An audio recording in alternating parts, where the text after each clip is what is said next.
wolves beyond the border. The revolution progresses with hurricane speed. While knights and sergeants in gleaming mail clash in charge and countercharge on the Aquilonian plains, civil war rages along the Pictish frontier between the partisans of Conan and those of Numenides. The Picts naturally see their opportunity. Here is the tale of some of the events of that strife-torn land, as told by one of the survivors of the conflict. For the Hyborian Age was a time of stirring events in many times and places, not merely those in which Conan was present. 1. It was the mutter of a drum that awakened me. I lay still amidst the bushes where I had taken refuge, straining my ears to locate it, for such sounds are elusive in the deep forest. In the dense woods about me there was no sound. Above me, the tangled vines and brambles bent close to form a massed roof, and above them loomed the higher, gloomier arch of the branches of the great trees. Not a star shone through that leafy vault. Low-hanging clouds seemed to press down upon the very tree-tops. There was no moon. The night was as dark as a witch's hate. The better for me. If I could not see my enemies, neither could they see me. But the whisper of that ominous drum stole through the night. Thrum, thrum, thrum. A steady monotone that grunted and growled of nameless secrets. I could not mistake the sound. Only one drum in the world makes just that deep, menacing, sullen thunder. A Pictish war drum, in the hands of those wild, painted savages who haunt the wilderness beyond the border of the Westermark. And I was beyond that border, alone, and concealed in a brambly covert in the midst of the great forest, where those naked fiends have reigned since time's earliest dawn. Now I located the sound. The drum was beating westward of my position, and I believed at no great distance. Quickly I girt my belt more firmly, settled war-axe and knife in their beaded sheaths, strung my heavy bow, and made sure that my quiver was in place at my left hip, groping with my fingers in the utter darkness. And then I crawled from the thicket and went warily toward the sound of the drum. That it personally concerned me I did not believe. If the forest men had discovered me, their discovery would have been announced by a sudden knife in my throat, not by a drum beating in the distance. But the throb of the war drum had a significance no forest runner could ignore. It was a warning and a threat, a promise of doom for those invaders whose lonely cabins and axe-marked clearings menaced the immemorial solitude of the wilderness. It meant fire and torture, flaming arrows dropping like falling stars through the darkness, and the red axes crunching through skulls of men and women and children. So through the blackness of the nighted forest I went, feeling my way delicately among the mighty boles, sometimes creeping on hands and knees, and now and then my heart in my throat when a creeper brushed across my face or groping hand. For there are huge serpents in that forest, which sometimes hang by their tails from branches and so snare their prey.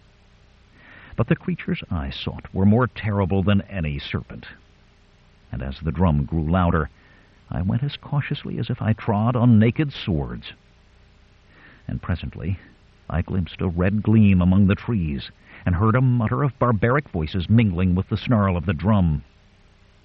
Whatever weird ceremony might be taking place yonder under the black trees, it was likely that they had outposts scattered about the place, and I knew how silent and motionless a Pict could stand, merging with the natural forest even in dim light, and unsuspected until his blade was through his victim's heart. My flesh crawled at the thought of colliding with one such grim sentry in the darkness, and I drew my knife and held it extended before me.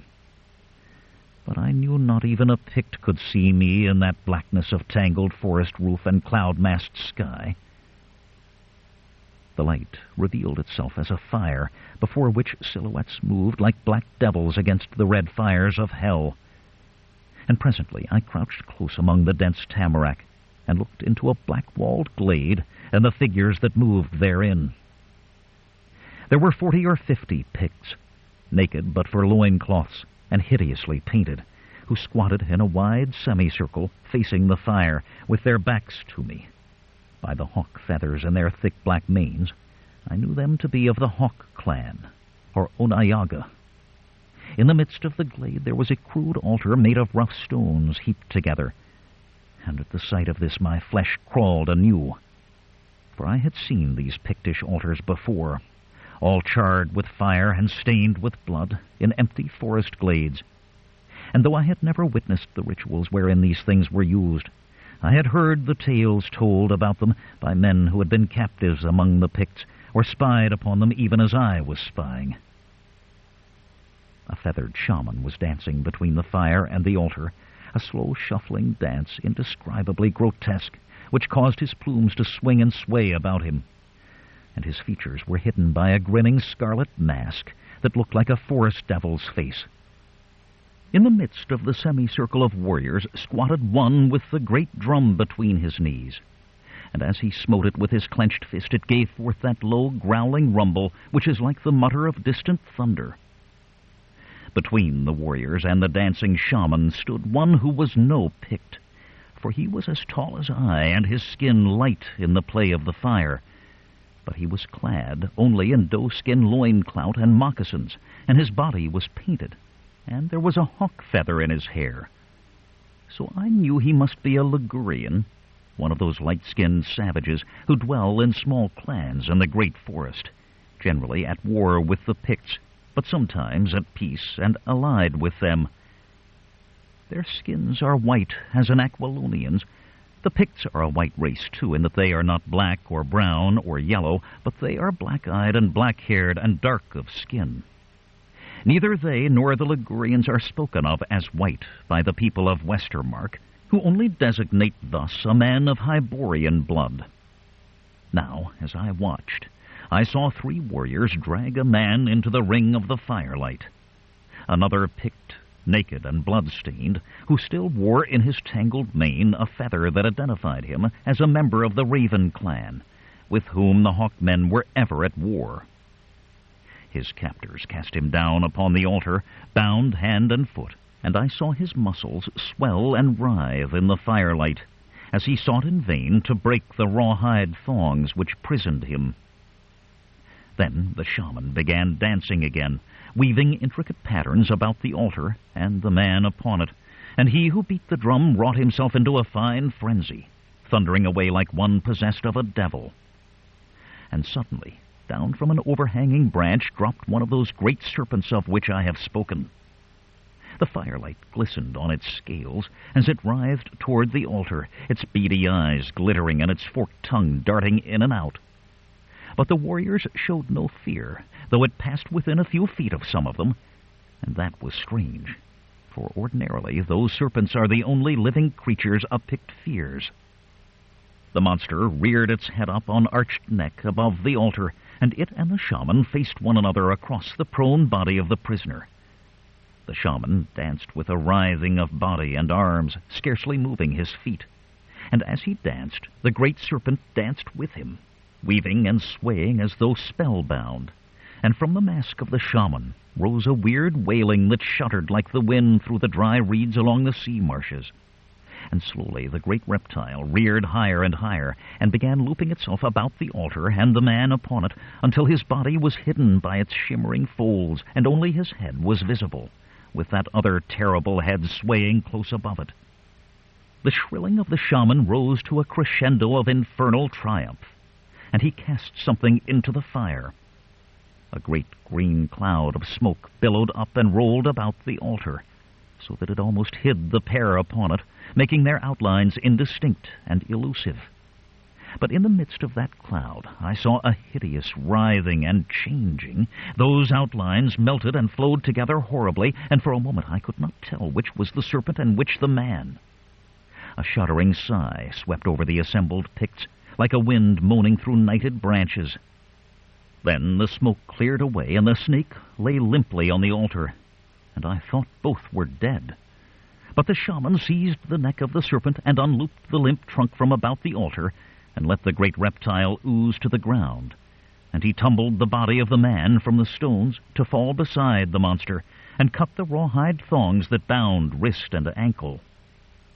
Then he began a weaving dance about them, chanting as he danced and swaying his arms in mad gestures. And presently the man moved, but he did not rise. His head swayed from side to side, and I saw his tongue dart out and in again. And Mitra, he began to wriggle away from the fire, squirming along on his belly as a snake crawls. And the serpent was suddenly shaken with convulsions, and arched its neck and reared up almost its full length, and then fell back, loop on loop, and reared up again vainly, horribly, like a man trying to rise and stand and walk upright after being deprived of his limbs. The wild howling of the Picts shook the night, and I was sick where I crouched among the bushes, and fought an urge to retch. I understood the meaning of this ghastly ceremony now. I had heard tales of it. By black primordial sorcery that spawned and throve in this primal forest, that painted shaman had transferred the soul of a captured enemy into the foul body of a serpent. It was the revenge of a fiend, and the screaming of the blood-mad Picts was like the yelling of all hell's demons. And the victims writhed and agonized side by side, the man and the serpent, until a sword flashed in the hand of the shaman, and both heads fell together. And gods, it was the serpent's trunk which but quivered and jerked a little, and then lay still, and the man's body which rolled and knotted and thrashed like a beheaded snake. A deathly faintness and weakness took hold of me. For what civilized man could watch such black diabolism unmoved? And these savages, smeared with war paint, howling and posturing and triumphing over the ghastly doom of a foe, seemed not human beings at all to me, but foul fiends of the Black Night, whom it were a duty and an obligation to slay. The shaman sprang up and faced the ring of warriors, and ripping off his mask, threw up his head and howled like a wolf, and as the firelight fell full on his face, I recognized him. And with that recognition, all horror and revulsion gave way to red rage, and all thought of personal peril and the recollection of my mission, which was my first obligation, was swept away. For that shaman was old Teanoga of the South Hawks, he who burned alive my friend John Galter's son. In the lust of my hate, I acted almost instinctively, whipped up my bow, notched an arrow, and loosed, all in an instant.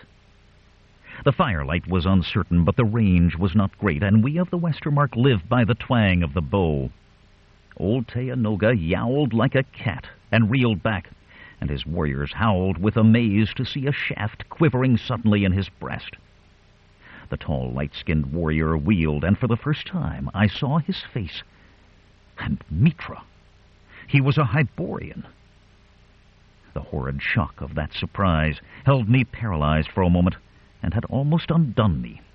For the Picts instantly sprang up and rushed into the forest like panthers, seeking the foe who shot that arrow. They had reached the first fringe of bushes when I jerked out of my spell of amaze and horror.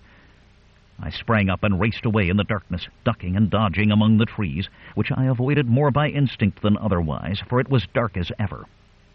I knew the Picts could not strike my trail, but must hunt as blindly as I fled. And presently, as I ran northward, I heard behind me a hideous howling, whose blood-mad fury was enough to freeze the blood even of a forest runner. And I believed that they had plucked my arrow from the shaman's breast, and discovered it to be a Hyborian's shaft. That would bring them after me with fiercer bloodlust than ever. I fled on, my heart pounding from fear and excitement, and the horror of the nightmare I had witnessed, and that a Hyborian should have stood there as a welcome and evidently honored guest, for he was armed, I had seen knife and hatchet at his belt, was so monstrous that I wondered if after all the whole thing had been a nightmare.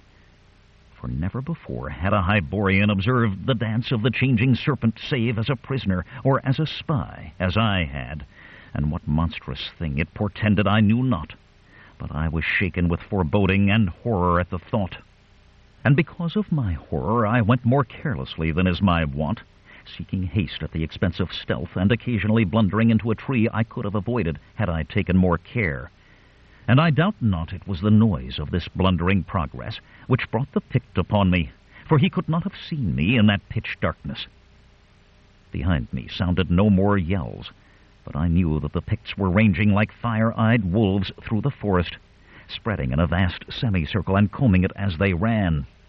That they had picked up my trail was evidenced by their silence, for they never yell except when they believe that only a short dash is ahead of them and feel sure of their prey. The warrior who heard the sounds of my flight could not have been one of that party, for he was too far ahead of them. He must have been a scout, ranging the forest to guard against his comrades being surprised from the north.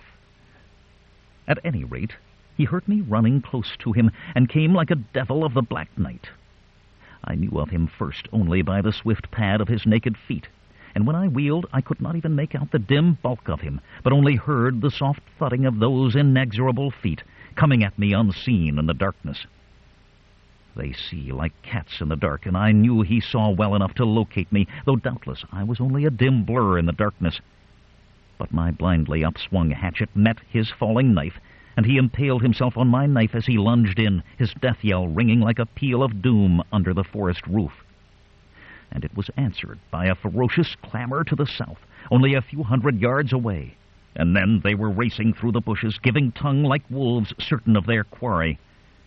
I ran for it in good earnest now, abandoning stealth entirely for the sake of speed, and trusting to luck that I should not dash out my brains against a tree trunk in the darkness. But here the forest opened up somewhat. There was no underbrush, and something almost like light filtered in through the branches, for the clouds were clearing a little, and through this forest I fled like a damned soul pursued by demons, hearing the yells at first rising higher and higher in bloodthirsty triumph, then edged with anger and rage as they grew fainter and fell away. No Pict can match the long legs of a forest runner. The desperate risk was that there were other scouts or war parties ahead of me, who, hearing my flight, could easily cut me off. But it was a risk I had to take. But no painted figures started up like phantoms out of the shadows ahead of me, and presently, through the thickening growth that betokened the nearness of a creek, I saw a glimmer far ahead of me, and knew it was the light of Fort Quanyara, the southernmost outpost of Shohira. 2.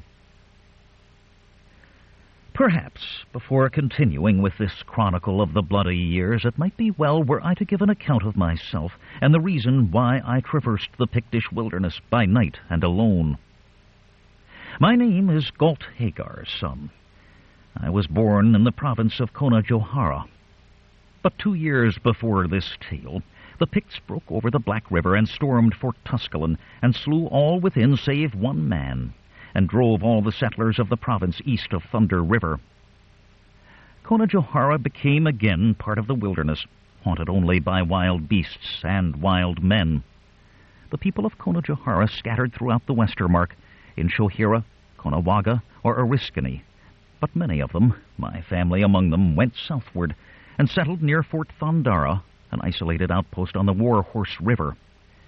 There they were later joined by other settlers, for whom the older provinces were too thickly inhabited, and presently there grew up the district known as the Free Province of Thondara, and because it was not like the other provinces, which were royal grants to great lords east of the marches and settled by them, but cut out of the wilderness by the pioneers themselves without aid of the Aquilonian nobility, we paid no taxes to any baron.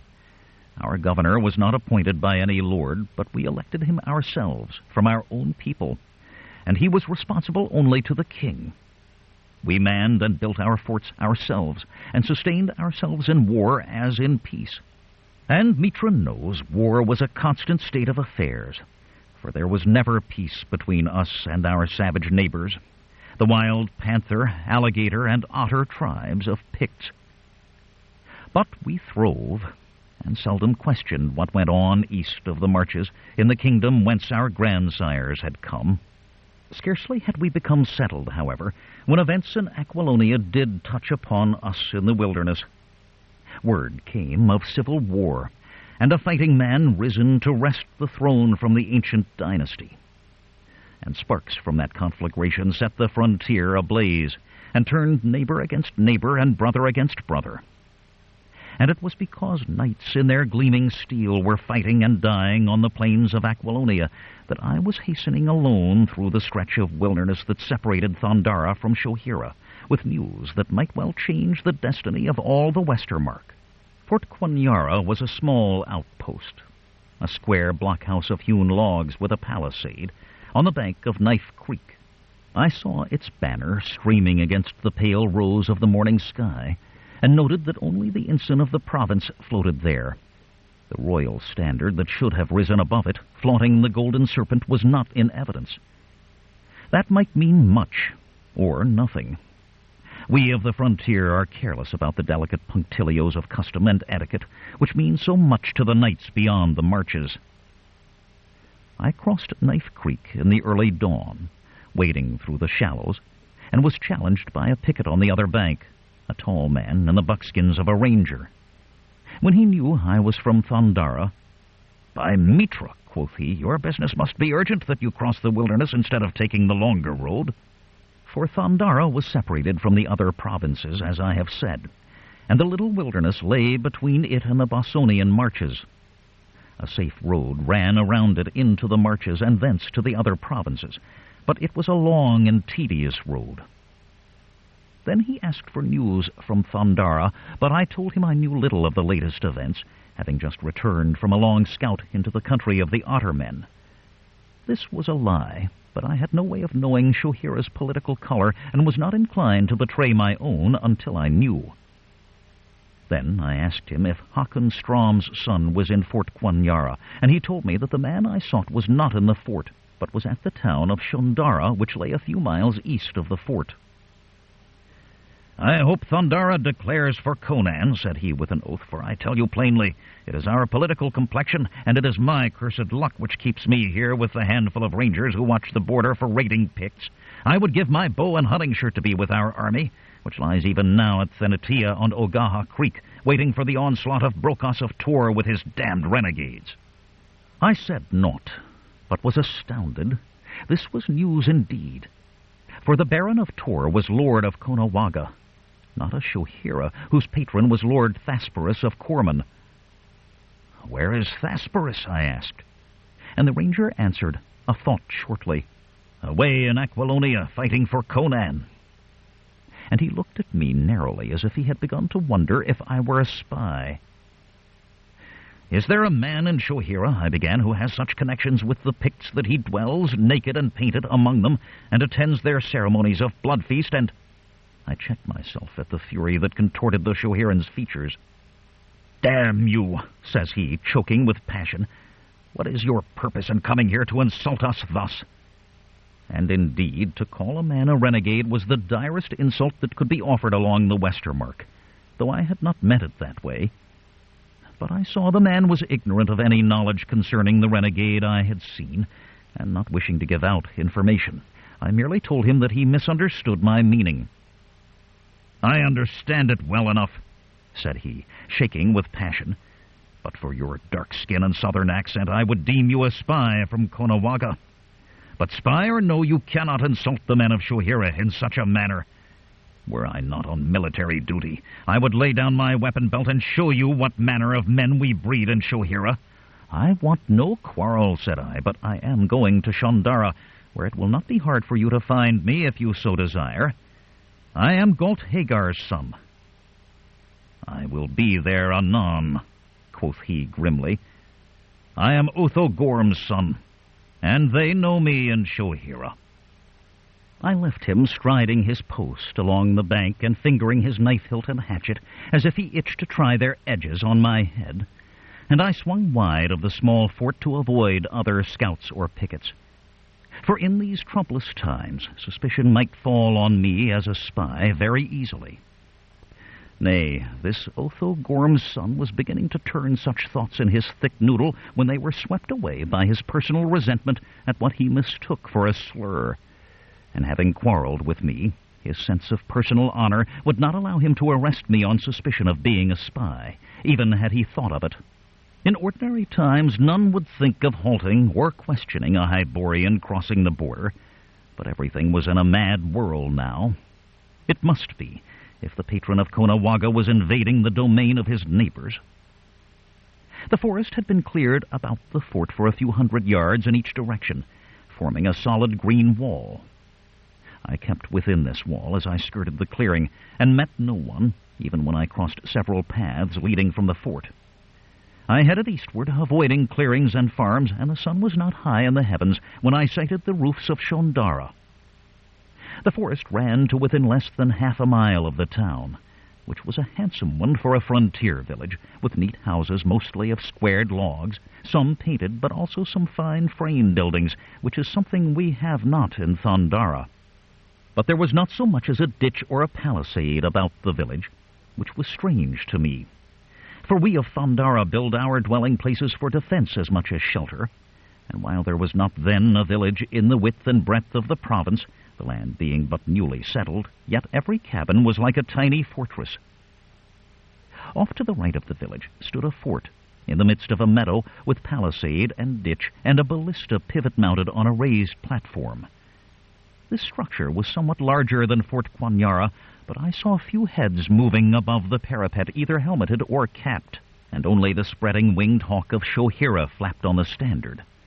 And I wondered why, if Shohira were for Conan, they did not fly the banner he had chosen, the golden lion on a black field, the standard of the regiment he commanded as a mercenary general of Aquilonia. Away to the left, at the edge of the forest, I saw a large house of stone set amidst gardens and orchards, and knew it for the estate of Lord Valerian, the richest landowner in western Shohira. I had never seen the man, yet knew he was wealthy and powerful. But now the hall, as it was called, seemed deserted. The town seemed curiously deserted likewise, at least of men, though there were women and children in plenty, and it seemed to me that the men had assembled their families here for safety. I saw few able-bodied men. As I went up the street, many eyes followed me suspiciously, but none spoke, except to reply briefly to my questions. At the tavern, only a few old men and cripples huddled about the ale-stained tables and conversed in low tones. All conversation ceased as I loomed in the doorway in my worn buckskins, and all turned to stare at me silently. More significant silence when I asked for Håkon Strom's son, and the host told me that Håkon was ridden to Thennetia shortly after sunup, where the militia army lay encamped, but would return shortly.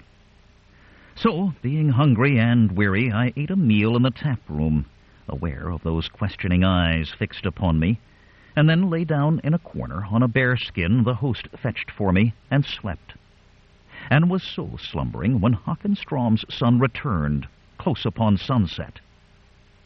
He was a tall man, rangy and broad-shouldered like most Westlanders, and clad in buckskin hunting shirt and fringed leggings and moccasins like myself.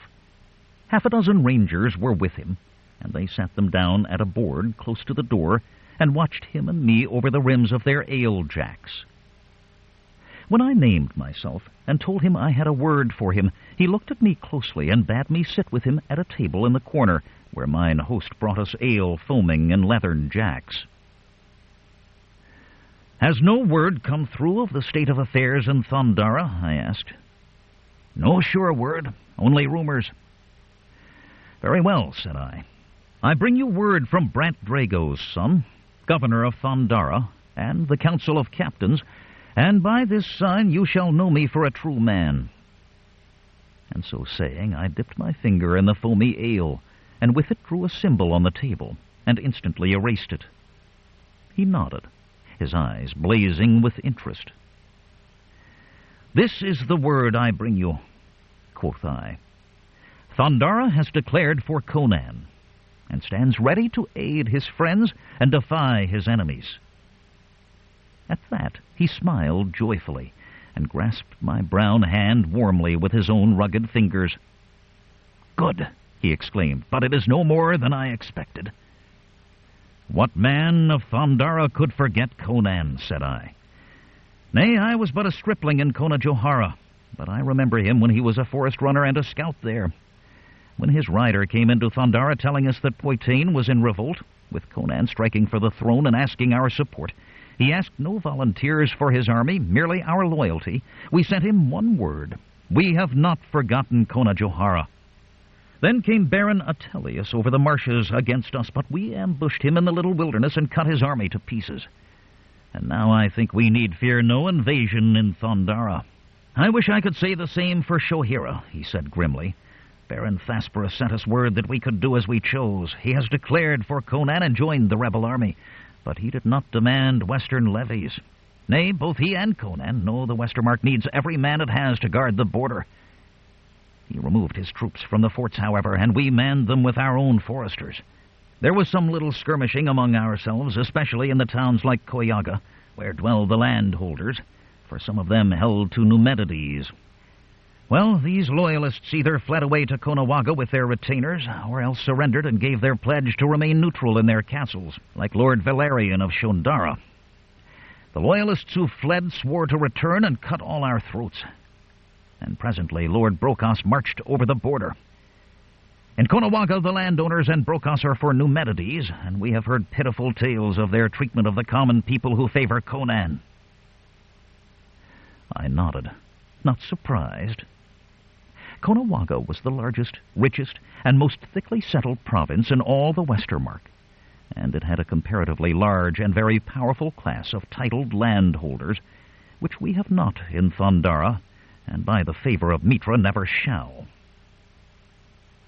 It is an open invasion for conquest, said Hakon. Brocas commanded us to swear loyalty to Numenides, the dog. I think the black-jowled fool plots to subdue all the Westermark and rule it as Numenides' viceroy, with an army of Aquilonian men-at-arms, Bossonian archers, Konawaga loyalists, and Shohira renegades. He lies at Koyaga, 10 miles beyond Ogaha Creek. Fenetia is full of refugees from the eastern country he has devastated. We do not fear him, though we are outnumbered. He must cross Ogaha Creek to strike us, and we have fortified the west bank and blocked the road against his cavalry. That touches upon my mission, I said. I am authorized to offer the services of 150 Thondaran rangers. We are all of one mind in Thondara, and fight no internal wars. And we can spare that many men from our war with the Panther Picts. That will be good news for the commandant of Fort Quanyara. What? Quoth I. Are you not the commandant? Nay, said he. It is my brother, Dirk Strom's son. Had I known that, I would have given my message to him, I said. Brant Drago's son thought you commanded Quanyara. However, it does not matter. Another jack of ale, quoth Hakon, and we'll start for the fort so that Dirk shall hear your news first-hand. A plague on commanding a fort. A party of scouts is good enough for me. And in truth, Hakon was not the man to command an outpost or any large body of men, for he was too reckless and hasty, though a brave man and a gay rogue. You have but a skeleton force left to watch the border, I said. What of the Picts? They keep the peace to which they swore, answered he. For some months there has been peace along the border, except for the usual skirmishing between individuals of both races. Valerian Hall seemed deserted. Lord Valerian dwells there alone except for a few servants. Where his fighting men have gone, none knows, but he has sent them off. If he had not given his pledge, we should have felt it necessary to place him under guard, for he is one of the few Hyborians to whom the Picts give heed. If it had entered his head to stir them up against our borders, we might be hard put to it to defend ourselves against them on one side and Brocas on the other. The hawks, wildcats, and turtles listen when Valerian speaks, and he has even visited the towns of the wolf Picts and come away alive.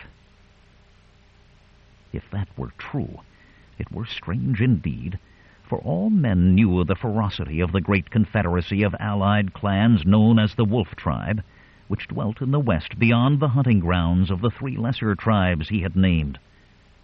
Mostly they held aloof from the frontier, but the threat of their hatred was ever a menace along the borders of Shohira. Hakon looked up as a tall man in trunk hose, boots, and scarlet cloak entered the tap room. "There is Lord Valerian now," he said. I stared, started, and was on my feet instantly. "That man?" I ejaculated. I saw that man last night beyond the border, in a camp of the hawks, watching the dance of the changing snake. Valerian heard me, and whirled, going pale. His eyes blazed like those of a panther. Hakon sprang up too. "What are you saying?" he cried. "Lord Valerian gave his pledge. I care not," I exclaimed fiercely, striding forward to confront the tall noble. I saw him where I lay hidden among the tamarack. I could not mistake that hawk-like face. I tell you, he was there, naked and painted like a Pict. "You lie, damn you!" cried Valerian, and whipping aside his cloak, he caught at the hilt of his sword. But before he could draw it, I closed with him and bore him to the floor, where he caught at my throat with both hands, blaspheming like a madman.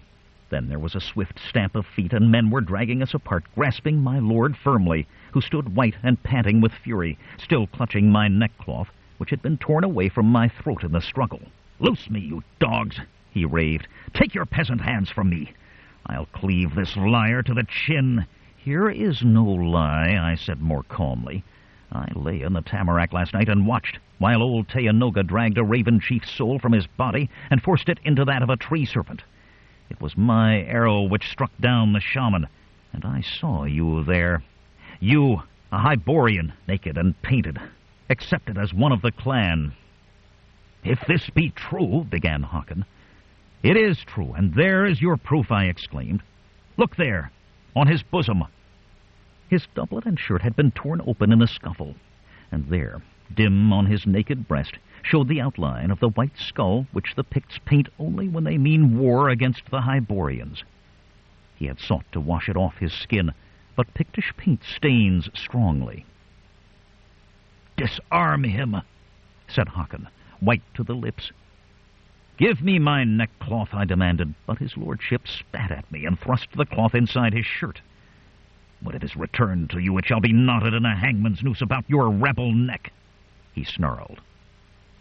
Hakon seemed undecided. "Let us take him to the fort," I said. "Give him in custody of the commander." It was for no good purpose that he took part in the dance of the snake. Those Picts were painted for battle. That symbol on his breast means he intended to take part in the war for which they danced. "But, great Mitra, this is incredible!" exclaimed Hakon. "A Hyborian loosing those painted devils on his friends and neighbors." My lord said naught. He stood there between the men who grasped his arms, livid, his thin lips drawn back in a snarl that bared his teeth. But all hell burned like yellow fire in his eyes, where I seemed to sense lights of madness. But Hakon was uncertain. He dared not release Valerian, and he feared what the effect might be on the people if they saw the lord being led as a captive to the fort. "They will demand the reason," he argued, "and when they learn he has been dealing with the Picts in their war paint, a panic might well ensue. Let us lock him into the jail until we can bring Dirk here to question him." "It is dangerous to compromise with a situation like this," I answered bluntly. "But it is for you to decide. You are in command here." So we took his lordship out the back door secretly.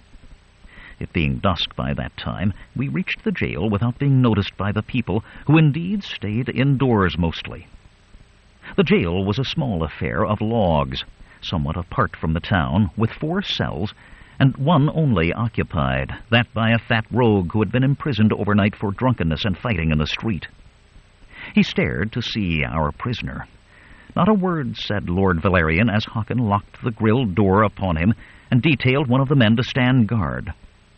But a demon fire burned in his dark eyes, as if behind the mask of his pale face he were laughing at us with fiendish triumph. "You place only 1 man on guard?" I asked Hakon. "Why more?" said he. "Valerian cannot break out, and there is no one to rescue him." It seemed to me that Hakon was prone to take too much for granted. But after all, it was none of my affair, so I said no more. Then Hakon and I went to the fort, and there I talked with Dirk Strom's son, the commander, who was in command of the town in the absence of John Marco's son, the governor appointed by Lord Thasperus.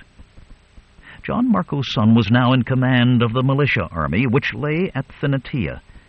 Dirk looked sober indeed when he heard my tale, and said he would come to the jail and question Lord Valerian as soon as his duties permitted, though he had little belief that my lord would talk, for he came of a stubborn and haughty breed. He was glad to hear of the men Thondara offered him, and told me that he could find a man to return to Thondara accepting the offer, if I wished to remain in Shohira a while, which I did. Then I returned to the tavern with Hakon, for it was our purpose to sleep there that night, and set out for Thandatia in the morning. Scouts kept the Shohirans posted on the movements of Brokos, and Hakon, who had been in their camp that day, said Brokos showed no signs of moving against us, which made me believe that he was waiting for Valerian to lead his Picts against the border. But Hakon still doubted, in spite of all I had told him, believing Valerian had but visited the Picts through friendliness, as he often did. But I pointed out that no Hyborian, however friendly to the Picts, was ever allowed to witness such a ceremony as the Dance of the Snake. He would have to be a blood member of the clan. 3. I awakened suddenly and sat up in bed. My window was open, both shutters and pane, for coolness, for it was an upstairs room, and there was no tree nigh by which a thief might gain access. But some noise had awakened me, and now, as I stared at the window, I saw the starlit sky blotted out by a bulky, misshapen figure. I swung my legs off the bed, demanding to know who it was, and groped for my hatchet. But the thing was on me with frightful speed, and before I could even rise, something was around my neck, choking and strangling me. Thrust almost against my face was a dim, frightful visage, but all I could make out in the darkness was a pair of flaming red eyes and a peaked head. My nostrils were filled with a bestial reek. I caught one of the thing's wrists, and it was hairy as an ape's and thick with iron muscles. But then I had found the haft of my hatchet, and I lifted it and split that misshapen skull with one blow. It fell clear of me, and I sprang up, gagging and quivering in every limb. I found flint, steel, and tinder, and struck a light and lit a candle, and glared wildly at the creature lying on the floor. In form, it was like a man, gnarled and misshapen, covered with thick hair. Its nails were long and black, like the talons of a beast, and its chinless, low-browed head was like that of an ape. The thing was a Chakan, one of those semi-human beings which dwell deep in the forests. There came a knocking on my door, and Hakon's voice called to know what the trouble was, so I bade him enter. He rushed in, axe in hand. His eyes widened at the sight of the thing on the floor. "A Chakan," he whispered. "I have seen them far to the west, smelling out trails through the forests. The damned bloodhounds. What is that in his fingers?" A chill of horror crept along my spine as I saw the creature still clutched a neckcloth in his fingers, the cloth which he had tried to knot like a hangman's noose about my neck. "I have heard that Pictish shamans catch these creatures and tame them, and use them to smell out their enemies," he said slowly. "But how could Lord Valerian so use one?" "I know not," I answered, "but that neckcloth was given to the beast, and according to its nature it smelled my trail out and sought to break my neck. Let us go to the jail, and quickly." Hakon roused his 6 rangers, and we hurried there and found the guard lying before the open door of Valerian's empty cell with his throat cut. Hakon stood like one turned to stone, and then a faint call made us turn, and we saw the white face of the drunkard peering at us from the next cell. "He is gone," quoth he. "Lord Valerian's gone. Hark ye, an hour agone, while I lay on my bunk, I was awakened by a sound outside, and saw a strange, dark woman come out of the shadows and walk up to the guard. He lifted his bow and bade her halt, but she laughed at him, staring into his eyes, and he became as one in a trance. He stood staring stupidly, and Mitra, she took his own knife from his girdle and cut his throat, and he fell down and died. Then she took the keys from his belt and opened the door, and Valerian came out and laughed like a devil out of hell, and kissed the wench, and she laughed with him. And she was not alone, for something lurked in the shadows behind her, some vague, monstrous being that never came into the light of the lantern hanging over the door. I heard her say best to kill the fat drunkard in the next cell, and by Mitra I was so nigh dead of fright I knew not if I were even alive. But Valerian said I was dead drunk, and I could have kissed him for that word. So they went away, and as they went, he said he would send her companion on a mission, and then they would go to the cabin on Lynx Creek, and there meet his retainers, who had been hiding in the forest ever since he sent them from Valerian Hall.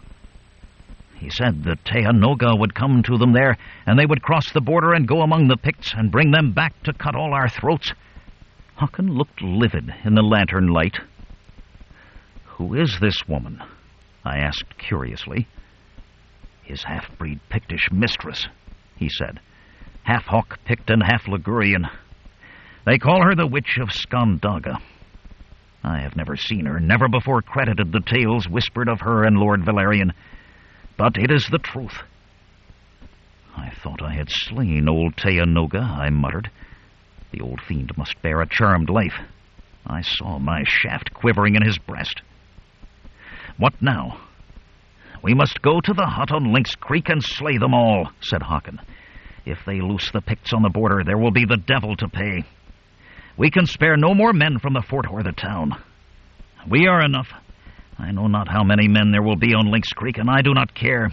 We will take them by surprise."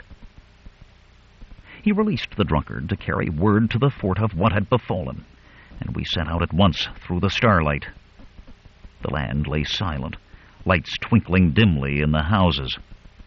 To the westward loomed the black forest, silent, primordial, a brooding threat to the people who dared it. We went in single file, bows strung and held in our left hands, hatchets swinging in our right hands. Our moccasins made no sound in the dew-wet grass. We melted into the woods and struck a trail that wound among oaks and alders. Here we strung out with some 15 feet between each man and the next, Hakon leading, and presently we dipped down into a grassy hollow and saw light streaming faintly from the cracks of shutters that covered a cabin's windows. Hakon halted us and whispered for the men to wait, while we crept forward and spied upon them. We stole up and surprised the sentry, a Shohiran renegade who must have heard our stealthy approach but for the wine which staled his breath. I shall never forget the fierce hiss of satisfaction that breathed between Hakon's clenched teeth as he drove his knife into the villain's heart. We left the body hidden in the tall, rank grass, and stole up to the very wall of the cabin and dared to peer in at a crack. There were Valerian, with his fierce eyes blazing, and a dark, wildly beautiful girl in doeskin loincloth and beaded moccasins, and her blackly burnished hair bound back by a gold band, curiously wrought. And there were half a dozen Shohiran renegades, sullen rogues in the woolen breeches and jerkins of farmers, with cutlasses at their belts, 3 forest runners in buckskins, wild-looking men, and half a dozen Gunderman guards, compactly built men with yellow hair cut square and confined under steel caps, corselets of chain mail, and polished leg pieces. They were girt with swords and daggers, fair-skinned men with steely eyes, and an accent differing greatly from that of the Westermark. They were sturdy fighters, ruthless and well-disciplined, and very popular as guardsmen among the landowners of the frontier. Listening there, we heard them all laughing and conversing. Valerian was boastful of his escape. The renegades, sullen and full of oaths and curses for their former friends, the forest runners, silent and attentive, the Gundermen, careless and jovial, which joviality thinly masked their utterly ruthless natures. And the half-breed girl, whom they called Quarada, laughed and plagued Valerian, who seemed grimly amused. And Hakon trembled with fury as we listened to the boasting of Valerian. Getting out was as easy as cracking an egg. But by Mitra, I've sent a visitor to that cursed Thondaran traitor that shall do his proper business for him, and when I shall have roused the Picts and led them across the border to smite the rebels from the west, while Brokos attacks from Koyaga, all his kind shall get their just deserts. Then we heard a light patter of feet and hugged the wall close. The door opened and 7 Picts entered, horrific figures in paint and feathers. They were led by old Teanoga, whose breast was bandaged, whereby I knew my shaft had but fleshed itself in those massive muscles, and wondered if the old demon were really a werewolf which could not be killed by mortal weapons, as he boasted, and many believed. We lay close there, Hakon and I, and heard Teanoga say in broken Aquilonian, "You want hawks? Wildcats, turtles, strike across border. If we strike now, wolfmen ravage our land while we fight in Shohira. Wolfmen very strong, very many. Hawks, wildcats, turtles must clasp hands with wolfmen." "Well," said Valerian, "when will you make this treaty with the wolfmen?" "Chiefs of all 4 tribes meet tonight on edge of Ghost Swamp. Make talk with Wizard of Swamp. All do what wizards say." Said Valerian, "'Tis not yet midnight. If we step lively, we can reach Ghost Swamp in 2 hours. We shall go forthwith to see if I cannot persuade the wizard to induce the wolves to join the other tribes." Hakon whispered into my ear, "Crawl back and fetch the others quickly. Tell them to surround the hut and to kindle a fire." I saw that it was in his mind that we should attack, outnumbered as we were, but so fired was I by the infamous plot to which we had listened that I was as eager as he. I stole back and brought the others. We clustered about the windows in pairs, one man with his bow drawn and another with his axe raised to beat in the shutters. One man was told off to kindle a fire wherewith to burn the hut.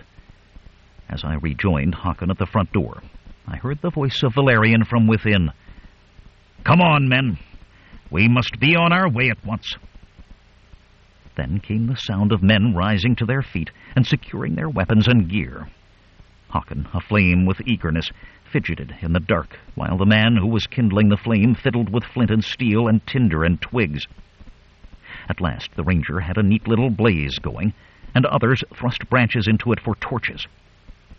Then Hakon ran at the door and beat it in with his axe, which was no light hatchet of Pictish style, but a real battle chopper, such as armored knights use to smash open each other's crayfish shells. At the same instant, others of us burst in the shutters and poured arrows into the room, striking down some, and others applied their torches to the roof to set the cabin on fire. But the roof was made of overlapping slabs of bark, which was damp from recent rains, and so did not kindle in so lively a fashion as we should have liked. Thrown into confusion, those inside made no attempt to hold the cabin. The candles were upset and went out, but the fire lent a dim glow, by which the rangers continued to shoot into the room. Valerian and his pack then rushed the door, colliding head-on with Hakon and a knot of rangers, including myself, as we burst in. Some we struck down at the outset, but in an instant they were mingled with us in a grunting, snarling grapple inside the cabin and out. I found myself in close embrace with a burly, bare-headed gunderman in a mail shirt. No doubt he had doffed his helmet against the heat of the cabin and had forgotten to put it on again in his haste. In his right hand he held a short sword, I in mine a war-axe. Each grasped the other's right wrist with his left hand. We strained and sweated and grunted, reeling and stamping about, as each strove to wrest his weapon arm loose for a fatal blow.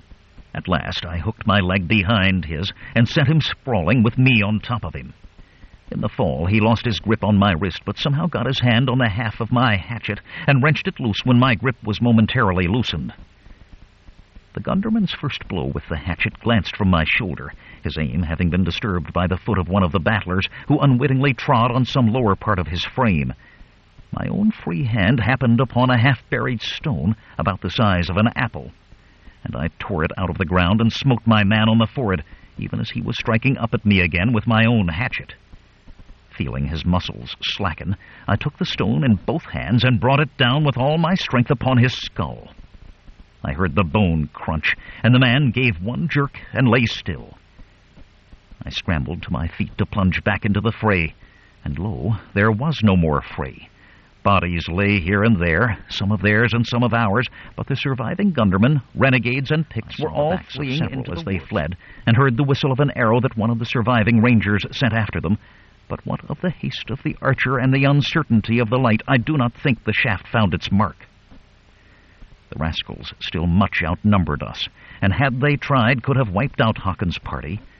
But the surprise and their lack of organization prevented this. Had Hakon been a craftier war leader, he would have had us bar the door against the foe's escape, while fire and arrows did our work for us, instead of helping their flight by breaking it open. But it was ever his way to come to grips with his foe as quickly as might be, without giving much thought to the long-term strategy of the case. Those rangers who were still on their feet stood panting until someone shouted, "The cabin! Valerian is there!" I whirled to see, framed in the doorway no more than a spear's length away, Lord Valerian and his leman. Even as hands leaped to weapons, Quarata laughed a shrill witch laugh and hurled something on the ground. It burst with a bright flame that, going out, left our vision so full of colored spots that we could discern naught in the darkness. And it gave out a foul smoke that veiled the door of the cabin and sent us reeling back, coughing and sputtering as if we had been ducked in Lynx Creek. By the time we could see and breathe again, the pair had vanished. Hakon moved among his men, taking stock. 2 had been slain and 2 wounded, 1 in the arm and 1 in the leg. We had brought down 7 of the foe, mostly with our arrows through the windows at the outset, and of these several were still alive, but not for long. Some of Valerian's men, too, carried wounds away with them. The ranger with the wounded leg was obliged to stay where he was, with his wound bound up until friends came to carry him back to the village. When the arm of the other wounded ranger had been tied up, Hakon told him, "Hasten back to Shondara and warn Dirk that the invasion is coming. Tell him to get the people and their movable goods into the fort and to send a squad hither to fetch Carlos home. We are for Ghost Swamp to do what we can. If we return not to Shondara, let them prepare for the worst." The ranger nodded and set off at a jog trot, and Hakon, the 2 unwounded rangers, and I prepared to follow Valerian and his people. I would have waited for reinforcements, but Hakon, lashed on by the feeling that he had caused Valerian's escape from the jail, would brook no delay. We made sure each was well armed. I took the sword of the gunderman I had slain and replaced the bow I had lost in my flight from the Picts by one that had belonged to a fallen ranger. Luckily, Hakon and one of the rangers knew the way, having scouted as far as the swamp before, and the stars gave us enough light to keep from falling into holes or getting lost. Soon, the roof of leaves again closed over our heads, and we crossed Lynx Creek and plunged into the wilderness. 4. We walked single file, making no noise other than the occasional snap of a twig or rustle of a branch, such as even a Pict will make when moving at night. A trail of sorts led southwest from the hut, but it had become overgrown until it could scarcely be told from a deer trail. We went soberly, each absorbed in his own thoughts, for it was no holiday jaunt that we were undertaking. Pict land is a fearsome country at best, full of savage men and equally savage beasts, such as wolves, panthers, and the giant serpents of which I have spoken. And there are said to be other beasts, too, that have vanished from other parts of the earth, such as the great saber-toothed cat, and a beast of the elephant kind. I had never seen an elephant, but my brother once visited Tarancha and beheld such a beast in the menagerie of King Numedides on a day when the king let the common people walk through his gardens. Now and then the Picts would bring an ivory tusk from one of these beasts to some trader in the Westermark. Even less pleasant neighbors are the swamp demons, or forest devils as some call them. These cluster in places like Ghost Swamp. In the daytime they vanished. No man knows whither, but at night they appear, thick as bats, and howl like damned souls in hell. Nor is howling all they do. More than one borderer has had his throat slashed from ear to ear by the sweep of a swamp demon's claws when he ventured too near one of their infernal assemblies. It was a measure of the power of the wizard of the swamp that he dwelt in the midst of one of their favorite haunts. After a while, we came to Tulian's Creek, named for a Shohiran settler who lost his head to a Pictish war party. Tulian's Creek forms the boundary between Shohira and the Pictish lands. At least so said the last treaty between the savages and the governor of Shohira, though little heed to the treaty any man of either race paid when he thought that something he desired lay beyond the border. We crossed Tulian's Creek, hopping from rock to rock. Beyond the creek, Hakon halted to confer in whispers with the ranger who knew the way. And after some peering about and pushing branches aside, they found a fork in the trail and took the left-hand path, bearing further to the south and hence toward Ghost Swamp. Hakon cautioned us to move more silently, yet at the same time urged us to greater speed. "We are fain not to be caught near the Pictish camp by the coming of dawn," he whispered. Even to the canniest woodsman, speed and silence are opposed qualities. The more a man strives for one, the less he can achieve of the other. Nonetheless, we jogged along that trail at a good pace, dodging branches and avoiding dead sticks as best we could. And we followed the trail for perhaps 2 hours. Where the woods thinned, I cast anxious glances to the left to see if the sky, whereof small patches could be discerned among the leaves, had yet begun to lighten in the east. The sky, however, showed naught but the slowly wheeling fields of stars, and since the moon was new, we should not see it more that night. Besides the breathing of the men and the occasional swish of a leaf or crack of a twig, the only sounds were the buzz and click of night insects, and sometimes the rustle of some small wild beast fleeing through the brush. Once we all halted and froze at a distant coughing sound. After a time, one of the rangers said, "Panther!" We moved on, as if panthers were of no concern to us. And in truth they were not, for a panther hunts singly and would never attack 4 grown men. Picts are something else. Presently, Hakon signaled us to halt, and as we stood listening, faint sounds, not those of wild beasts, came to our ears. There was a meager mutter or murmur, barely audible, like the first sounds of an approaching thunderstorm, which a man feels with his bones as much as with his ears. And by straining our eyes, now sharpened to more than their usual keenness by our long immersion in darkness, we could see faint ruddy glows through the tree trunks. Now we left the trail and stalked through the woods to the left of it, moving with more stealth than speed. We went bent double, slipping from the cover of a bush to the shadow of a tree and then to a bush again. Soon we heard the guttural voices of Picts, and Hakon again held up his hand for caution. Then we saw them. 3 Picts stood or sat in a group on the trail. They had been posted as sentinels, but were not taking their duties much to heart. They were playing a game with chips of wood, tossing them into the air to see which chips fell bark side up.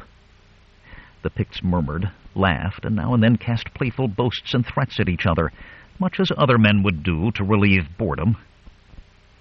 I wormed to where Hakon lay and breathed, "Shall we attack?" "Nay," he replied. "They'd whoop and bring the whole encampment about our ears. I will listen to see if I can pick up news, and then we will go on." He remained where he was, one ear cocked toward the Picts. And I listened too. But my knowledge of the Pictish tongue is a mere smattering. While I could catch an occasional word, there were not enough of these to string together in a meaningful statement. I thought, however, that I caught the name Valerian, at least what I took to be our renegade lord's name as mangled by a Pictish tongue. Hakon listened for a while longer, then nodded to himself in a satisfied way, and signed us to follow him. And we began to move again toward the glow of the campfires, when an appalling sound made us start back. Coming from our left, it was a hoarse, screaming roar, as if some giant blew a trumpet fouled with spittle. Then came a great crashing as the source of the sound made off, and I caught a glimpse of it, one of those beasts of the elephant kind whereof I have spoken, as tall as 2 tall men, one atop the other. Its 2 long tusks, nearly straight, reached almost to the ground, and I think it bore a coat of short hair, but that was impossible to determine by starlight in so short a glimpse. I am told that they sleep standing up, as horses often do, and no doubt this one had been awakened from its midnight slumber by our sound and scent. I have never heard of one of these beasts straying so far east, near the borders of the Westermark, and thus Hakon and I are the only men in the Westermark to claim to have seen a Pictish elephant alive. The results of the encounter were, however, disastrous to us. In his surprise, Hakan backed into the ranger behind him, who in turn leaped back and bumped the second ranger with such force that the latter went sprawling. I escaped a similar overthrow only by an agile bound. All this leaping and bumping and falling aroused the Picts, and the next thing I knew was the twang of Hakan's bow as he loosed at the first one. I turned to see the three of them bounding toward us, leaping the bushes like deer, flourishing their weapons and barking commands and exhortations. Hakan's shaft caught one fairly in the throat, but the other two were instantly upon us. One hurled a short javelin and reached for his hatchet. I snatched at my quiver, but ere I could notch an arrow, one of the Picts was already too close, so I swung my bow in both hands against the side of the Pict's head. As the savage reeled from the blow, I dropped the bow and went for the gunderman's sword. And as I closed with the Pict, I blocked a blow of his hatchet with my left arm, while sinking the short blade into his vitals with a long, low thrust. Still the fellow fought. When another thrust failed to bring him down, I aimed a cut at his neck that half severed it, and down he went at last. Panting, I looked about to see that only Hakan and I remained on our feet. Hakan was wrenching his heavy axe out of the skull of the other Pict. Of our rangers, one lay dead with his skull split by the Pict's hatchet, while the other sat with his back against a tree, gripping the shaft of the javelin, the head of which was buried in his belly. Hakan cursed under his breath. The whole fight had taken scarce a dozen heartbeats, yet 3 Picts and 2 rangers were dead or mortally wounded. Our only bit of good fortune was that the Picts had attacked so suddenly that none had given a war whoop. There had been some guttural exclamations, but the Picts in the camp had doubtless heard the scream of the elephant, known it for what it was, and attributed the subsequent sounds of fight to the crashing retreat of the beast. At any rate, none came to investigate. Hakan whispered, "There are only 2 of us left, and each must do what he can, though it cost him his life. We must slay Valerian and the wizard." The Picts said that Valerian had gone to Ghost Swamp to consult with the wizard of the swamp and the chiefs of the various tribes. He has left most of his men in camp with the Picts. Let us circle the encampment and strike the trail that leads thence to the swamp. You shall lie in wait beside the trail, and if Valerian comes along it, slay him. I will go into the swamp itself and seek to slay the wizard, and Valerian too, if I catch him." "Friend Hakan," I protested, "you are taking most of the peril upon yourself. As an officer, your life is worth more to our people than mine. I am no more cowardly than most men. Let me invade the swamp while you watch by the trail." For to enter the swamp was plainly the more perilous of the 2 tasks, since a man faced not only the hazard of the Picts, but also those of swamp demons, alligators, and unseen bog holes. "Nay," said Hakan, "I have seen this swamp before, and you have not." And when I would have argued, he silenced me by reminding me that he was in command. Then quoth the wounded ranger in a weak, gasping voice, "Leave me not to fall into the hands of the Picts. When they find these bodies, they will be in a fury for revenge." "We cannot carry you," began Hakan, but the ranger said, "Nay, I meant that not. I am done for with this spear in my guts. Give me a quick death ere you go." So Hakan drew his knife and quickly cut his comrade's throat, while I turned my eyes away. The hard necessities of warfare sometimes go against the grain, but it had been no mercy to leave the man for the savages to torture. 5. It soon appeared that the Picts had planned to go directly from the council at Ghost Swamp to the attack on Shondara.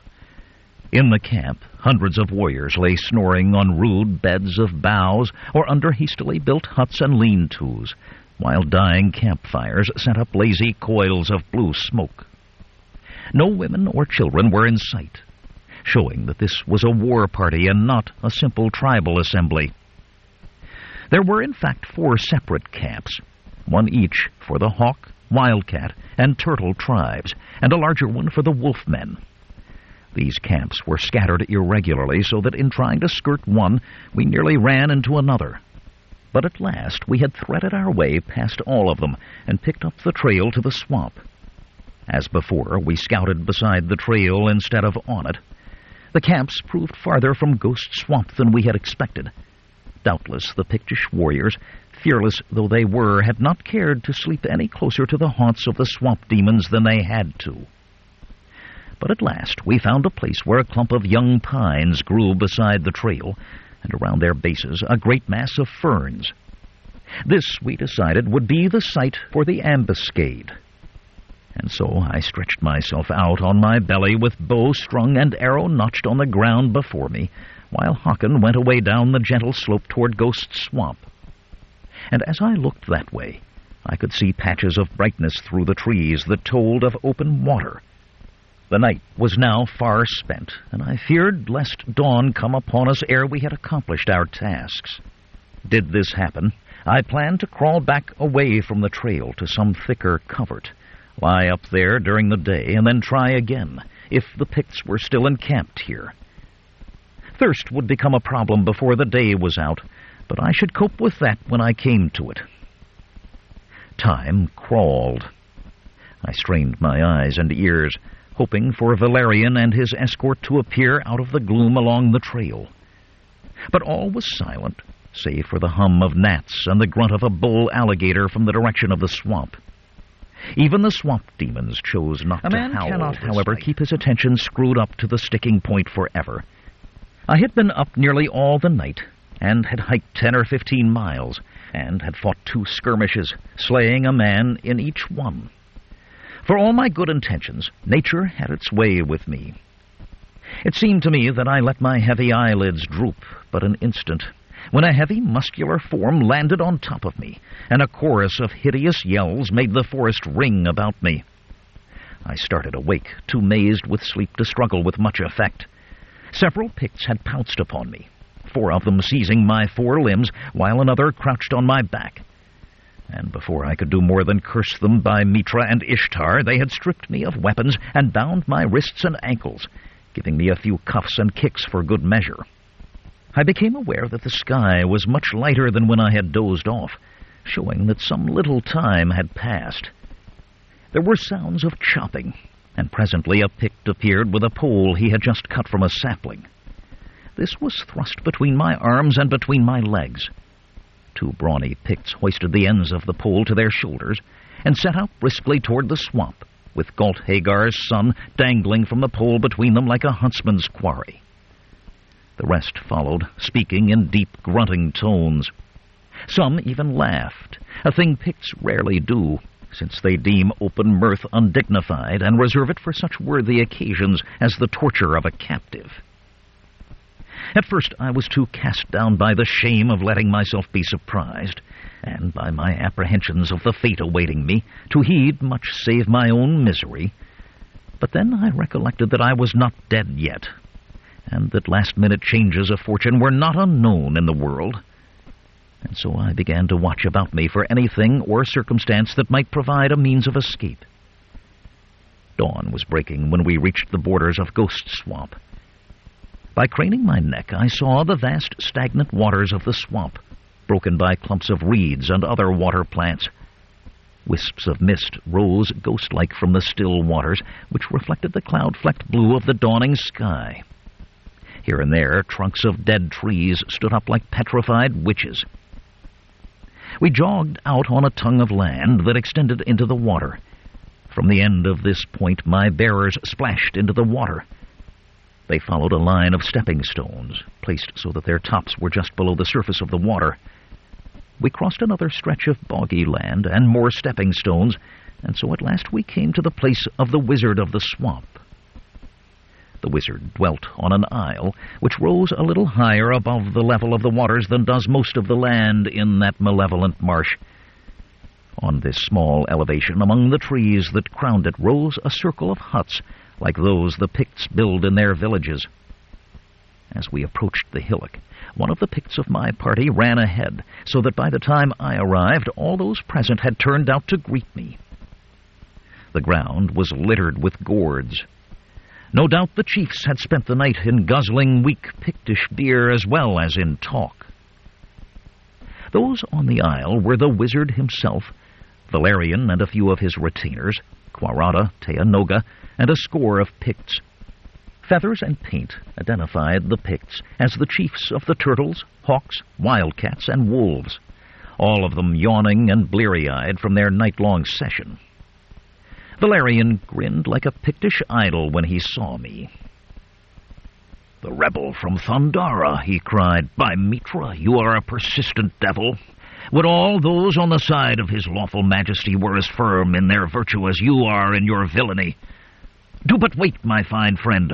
We shall have rare sport with you and your fellow traitor. You shall learn the price of treason to your natural lords." The Picts who were carrying me slipped the pole from their shoulders and dropped me heavily to the dank ground.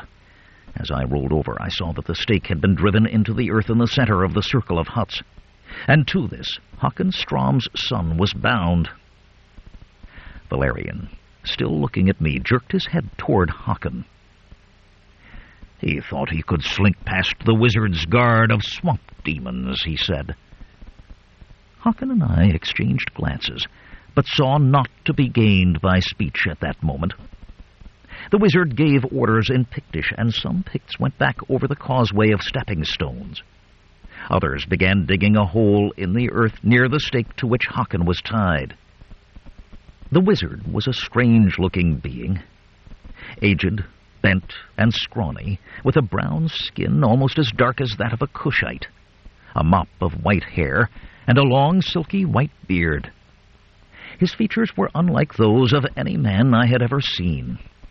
His nose was broad and flat, his forehead and chin sloped back, and his eyes were hidden beneath brows of such pronounced beetle that they seemed to look out of black caverns.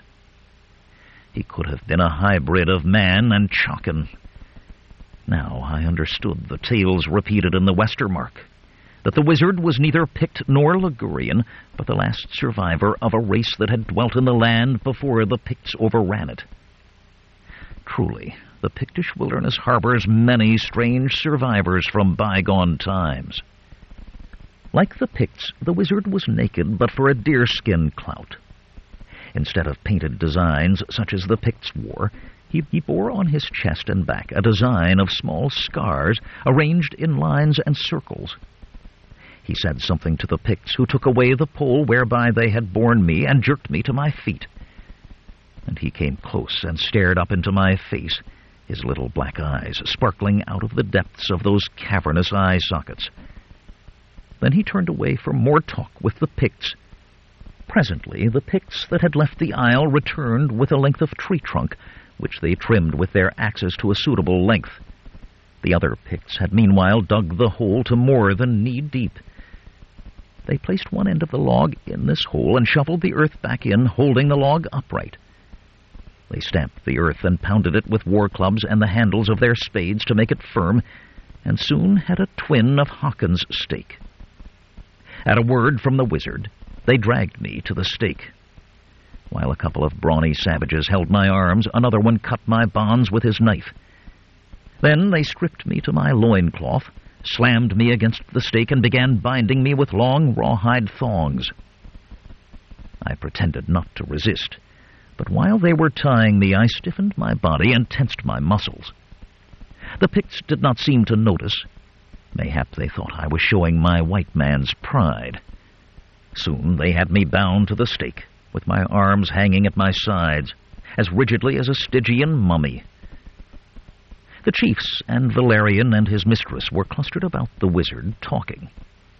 One small turtle chief, however, approached me with an evil smirk, and he suddenly whipped his hatchet from his belt and hurled it, turning over and over, right at my face. I gave myself up for gone, but the copper blade thudded into the wood just above my head so that the handle touched my forehead.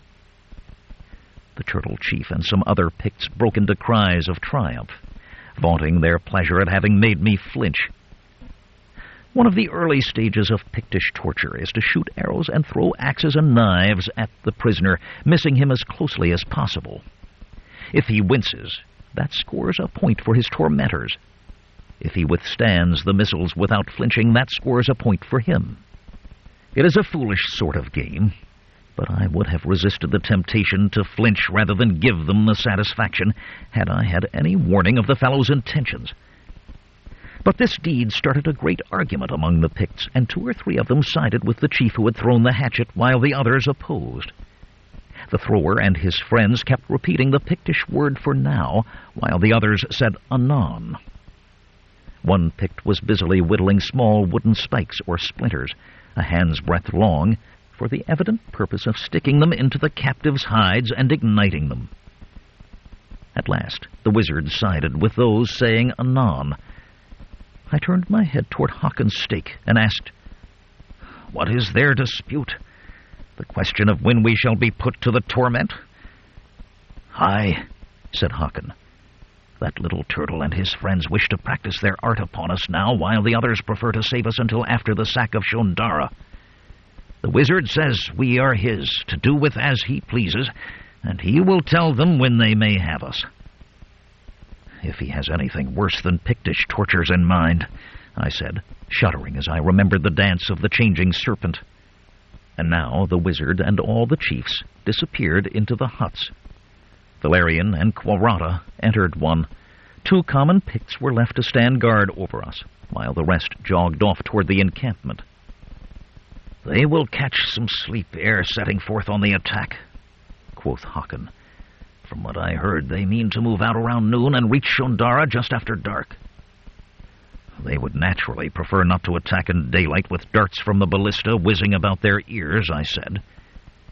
"From the hints I picked up," said Haakon, "they have some other weapon in mind, something the wizard has readied for them." He turned to one of the sentries. "Ho there, you," he said, still speaking Aquilonian. "How about a little of that beer your chiefs were making so free with last night?" Both Picts looked blankly at him and turned back to each other. When Haakon repeated his question in Pictish, their eyes lighted with understanding, if not with friendly feelings. One of the twain growled a surly "Nay," while the other spat on the ground. "At least I think they understand us not," said Haakon, speaking our own tongue again. "Have you any thoughts for getting us out of here?" "Not yet, but I feel one coming," I said. "It will have to wait until the chiefs have departed, and let us not talk too much, lest these scoundrels become suspicious." We spent a weary morning, bound to those accursed stakes and tormented by thirst, flies, and the cutting pressure of our bonds. Haakon suffered no little from sunburn, though I, being naturally swarthy, was less affected.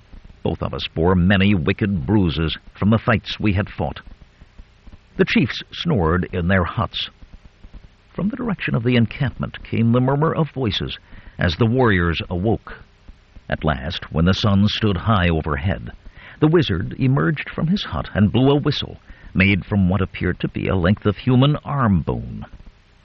Soon Valerian and all the Picts reappeared, yawning and stretching.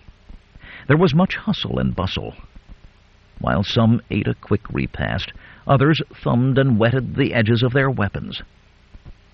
At length the wizard called them all together. From his hut he dragged out a huge leathern sack with its mouth lashed tightly closed and several long leather thongs trailing from it. And something distended the sack to its greatest size, but we could not tell what this something was. It could not be heavy, since the old sorcerer dragged the sack by himself unaided. The sack was like a bladder blown full of air and then tied to keep the air from escaping, but on a vastly larger scale. The wizard gave directions while the Picts manipulated the sack. They tied it by the thongs to the end of a forked pole 12 or 14 feet long. At last, the whole lot of them trailed off, a couple of the common Picts bearing the pole with the mysterious bag on their shoulders. The same 2 who had guarded us during the morning were left behind to guard us some more. Their glowering faces and muttered curses showed how much they liked missing the assault on Shondara and the killing, raping, and looting to which they had looked fondly forward. When the last of the chief's party had vanished into the trees that walled Ghost Swamp, the wizard shuffled close to Hakon, peered into his face, and tested his bonds. And he did the same with me. We returned, stare for stare, and the wizard walked away and sat down cross-legged between two of the huts. And he worked some form of divination with little flat pieces of bone. He would toss a fistful of them into the air and study the pattern they made as they fell, then sweep them up and try over. He began to croon some chant in his cracked old voice, in a tongue that I did not recognize, but that was certainly not Pictish. Of the two Picts left behind to guard us, one sat with his back to a hut and fell asleep. The other paced up and down impatiently, at times practicing thrusts with his knife and blows with his stone-headed war club at the empty air. He leaped and whirled, crouching, feinting, and striking. When he tired of this, he sat down beside his comrade and tried to start a conversation, but the other Pict only grunted. Then the active Pict poked the other in the ribs and said softly, "Look yonder." He indicated the wizard, who still sat cross-legged before his strips of bone.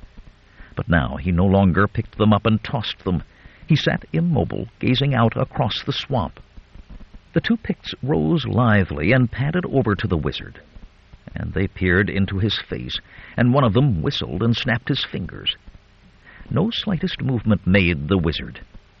He had gone into a trance, sending his soul across nighted gulfs to seek out arcane knowledge. The Picts conversed earnestly in low tones, glancing first at the wizard and then at us. From the occasional word I caught, I judged the drift of their speech to be that since the wizard was now insensible, they should abandon their post to race after their fellow tribesmen, arriving at Shondara in time for the massacre. Presently, the taller of the two, the active one, strode purposefully toward Hakon and me, swinging his war club. Evidently, he meant to brain us ere leaving, lest we escape in his absence. Meeting his glittering gaze, I filled my lungs and opened my mouth to shout to the wizard, who, if he bore us no tender feelings, at least did not wish us slain just yet. I knew not whether my shout would rouse him from his trance, but it was the only course of resistance open to me. As I did so, the shorter Pict called out, and the taller one halted. After more argument, both turned their backs on the wizard's isle and splashed off across the causeway. "We are rid of them, at least," muttered Hakon. "But how in the seven hells shall we get out of these bonds?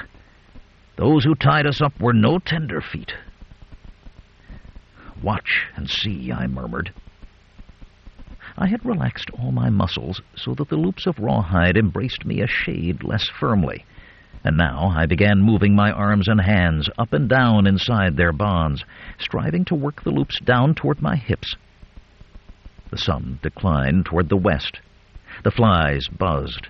The wizard sat still as a statue, and still I worked at the loops, sweat pouring down my face and my mouth a cavity full of desert dust. And at last, one loop shifted down to where I could engage it with the nail of my right little finger. This was not much, but with further shrugging motions I managed to get the nails of the first and third fingers over it, and then at last, having to go round my right hand, the loop relaxed a trifle, and soon I was able to work it down below my left hand as well. The afternoon wore on. A flight of hundreds of ducks soared over the swamp, but still I chafed and worried at my bonds. And then I found one forearm free, and then another.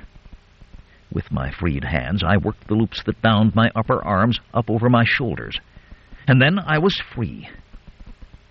I stood for an instant, rubbing my limbs and wincing at the prickly pains. I looked toward the wizard, but he moved not. A faltering stride took me to the side of Hakon. His bindings were even more complete than mine had been. Having been stripped, I had no knife wherewith to cut him loose.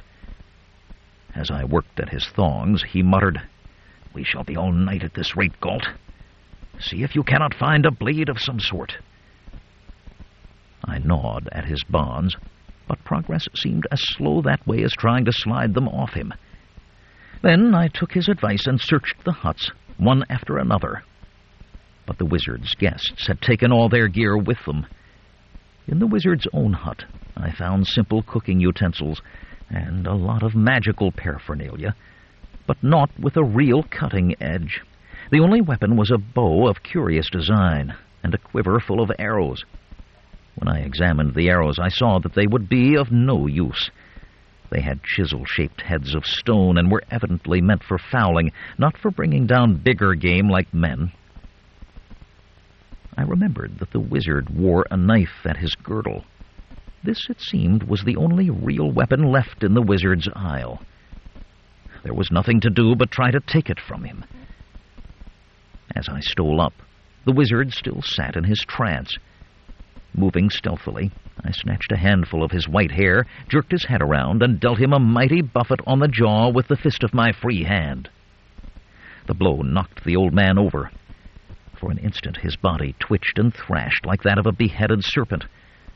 But then it began to move with purpose. By this time I had clamped my hands upon his throat and squeezed with all my might. But the wizard struggled up with more strength than one would have believed his skinny frame could hold. He punched and clawed and kicked, seeming to be made of steel wires and rawhide thongs. His dirty thumbnail groped for my eyes until I sank my teeth into his thumb.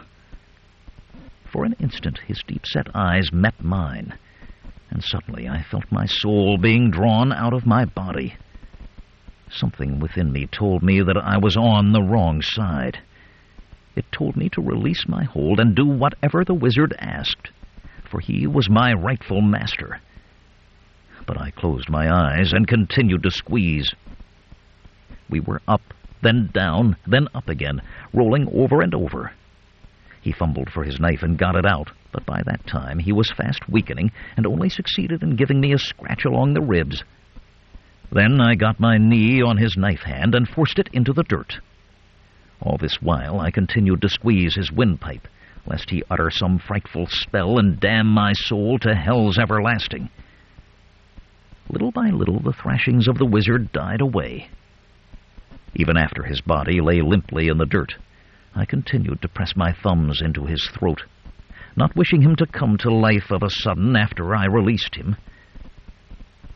When I could no longer detect any heartbeat or other sign of life, I took the wizard's knife and cut his throat. Then I hastened to free Håkon. He stood for a moment, rubbing his limbs and cursing. "What was in that bag?" I asked. "The wizard put all the demons of the swamp in it," he said. "When the Picts rush the fort, they will thrust that long pole over the stockade. Then one of them will pull one of those trailing thongs, and the bag will open. The swamp demons will swarm out and slay every human being they see who is on his feet." "Why will they not also slay Valerian and his savages? The wizard has also put a spell on the demons, so they will attack only those who are upright. Therefore, as soon as the bag is opened, the Picts will throw themselves flat on the ground until the massacre is over and the demons have departed for their swampy home." "We must still try to stop them," I said. "But, Mitra, curse it, there is not a weapon in the place save the old man's knife here. I do not count a bow with a set of birding arrows in the wizard's hut." "Those were better than naught," said he grimly. "Even a fowling shaft can inflict a nasty wound if driven hard from close range. You must carry the bow, though. The Picts twisted my arm when they captured me so that I could not draw a steady shaft just now." And so Håkon and I, naked but for our loincloths and moccasins, set out across the causeway in pursuit of Valerian's savage army. I bore the wizard's bow, and Håkon his knife. 6. When we crossed Tulian's Creek, we went cautiously, lest the Picts should have left a rear guard to watch. Across Lynx Creek we went more carefully yet, but no Picts did we come upon. There was no sign of Carlos at the hut, so he had evidently been rescued. We saw indications of the Picts' passage. Here a feather fallen from some brave's topknot, there a moccasin whose thong had broken, but of the savages themselves there was no sign. We did not come upon them until after sunset, when we reached the fields surrounding Shondara. The Picts were strung out in a great crescent around these clearings. Lying behind clumps of ferns, scarcely daring to breathe, we saw Valerian, his mistress, and other chiefs, together with the bag and its pole, in the center of the array. All were lying or squatting just inside the cover of the trees that fringed the fields. In the distance, Shondara showed no lights. It seemed that the village had received its warning and was aware of the lurking foes. The fort showed lights, and from it came a buzz of sound, the speech of crowded people and the complaints of their animals. At least in the fort the villagers could put up a fight. But the Picts still outnumbered them many times over, and should be able to carry the fort by force of numbers even if the wizard's spells did not work. Behind us, faintly visible through the trees, a silvery crescent moon sank toward the horizon, above which the departing sun had left bands of orange and yellow and apple green. Overhead the stars were coming out. Håkon whispered, "If they will hold the attack until it is a little darker, do you think you can get within easy bowshot of that bag?" "Why?" I asked. "What good will that do?" "Try it and see." Then I understood Håkon's plan and was astonished by the daring of it. And presently we wriggled forward like serpents until we were behind a huge old oak. I rose slowly, holding my breath lest I draw the attention of the nearest Picts, who were a mere 20 paces in front of me, lying behind cover even as we had been doing. Slowly I drew a fowler's arrow and notched it. As the darkness deepened by imperceptible degrees, a drum began to boom nearby, and from the fort came the clang of the alarm gong. I thought I could even hear the clicking sound of the ballistas being cocked. With a rustling sound, the Picts rose to their feet and gathered in clumps behind their war chiefs. A murmur of guttural talk ran up and down the crescent, despite the barking demands of the chiefs for silence. Then the drum changed its beat to a quick 1-2. 2 Picts raised the pole with the bag so that it towered, swaying over their heads. "Now!" breathed Håkon. I sighted on the bag and breathed a prayer to Mitra. I had never shot this bow.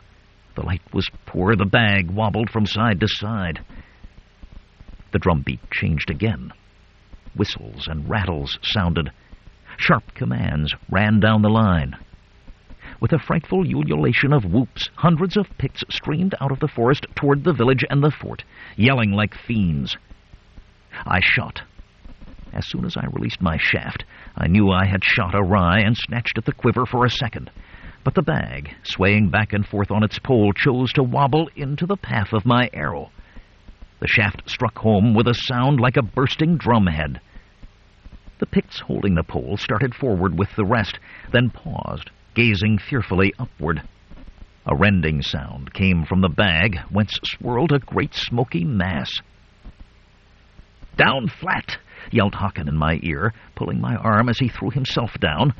I needed no second reminder, but joined him prone on the forest floor. The bag sagged and drooped, losing all its plumpness.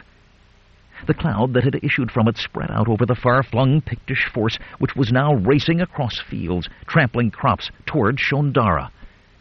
And as the cloud spread, it took on a lumpy appearance, as if solidifying into solid masses. The dark masses condensed into living creatures, tall, thin beings with bird-like legs and lower parts and half-human heads and upper portions. Each had long, skinny arms ending in hands armed with huge, curved claws. As tall as a man, each demon was accompanied by a weird, flickering glow, as if the being were bathed in the cold flames of marsh fire. I have no idea how many of the things there were. I hid my face, lest my eye meet that of a demon and he draw nigh. There may have been 100 or 500. Shrieking and howling, the demons raced hither and yon, at every stride striking down a Pict with a sweep of those talons. Shrieking even louder than the swamp demons, the Picts ran for their lives in all directions. But the demons were faster. Near us, one Pict, his head shorn clean off by a sweep of demoniac claws, took 2 steps without it ere he fell into the brush.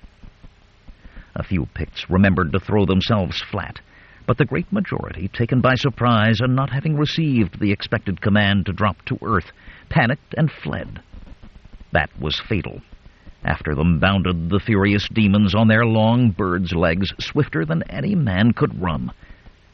One by one, the flickering nimbi that veiled the swamp demons faded away as the devils vanished into the forest. At last, there was no living creature in sight. Hakan and I arose, stretched our stiff muscles, and headed for Shondara. A Pict popped up in front of us, like a startled rabbit. Instead of coming for us with a whoop and a flourish of his war-axe, he turned his head away, pretending not to see us, and jogged off into the forest. I blame him not. The thing we had just seen was enough to blast the courage of even so fierce and warlike a folk as the Picts. We found Valerian's head and left arm, and then the rest of him lying beside the pole with the leathern bag. The head we took with us for proof of our tale. Quarata we did not see. A ranger met us at the edge of Shondara. Dirk Strom's son, puzzled by the scattering of the Pictish host, had sent the man out to scout. When he heard our tale, he ran back to the fort shouting the good news. Presently we were being carried on the shoulders of a yelling, cheering throng into the fort and around the crowded courtyard. But the picture I best remember is the face of Otho Gorm's son, standing with his back to the outer stockade in the torchlight. He had come to Shondara, after all, to pursue his quarrel with me, and now he stood with utter dumbfoundment writ on his foolish face, watching Hakan and me being hailed as the saviors of the province. I would have twitted him about it, but he slipped out and went back to Fort Quanyara that night, rather than have to eat his hasty words. And then came the news that the wretched Numetides was dead, and Conan was king. Since then, the border has been more peaceful than ever within living memory, for all know on both sides of the boundary that King Conan means what he says, and will stand for no trifling with treaties, either by the savages or by us. Thondara now has thriving towns and villages, but I must admit that life was more exciting in the old days, when there was no law save as each borderer could make his own.